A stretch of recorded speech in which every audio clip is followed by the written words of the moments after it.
মহিলারা পায়ের নখে গাছের মেহেদি দেওয়ার বিষয়ে ইসলাম কি বলে, হারাম নাকি হালাল?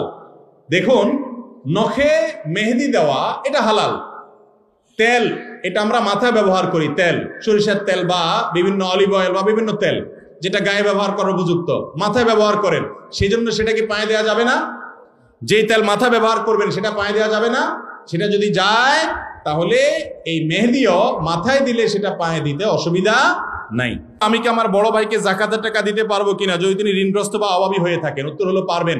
বড় ভাই, বড় বোন, বোনের ছেলে মেয়ে, ভাইয়ের ছেলে মেয়ে, তারা যদি বড় হয় এবং তাদের মতো তাদের সংসার তারা চালাচ্ছে কিন্তু তারা গরিব অভাবী, যাকাত খাওয়ার মতো যদি হয়, তাদের যে উপার্জন আছে তা দিয়ে তাদের সংসার চলে না, কষ্ট হয়, তাহলে আপনি ভাই হিসাবে আপন ভাইকে যাকাতের টাকা দিতে পারবেন।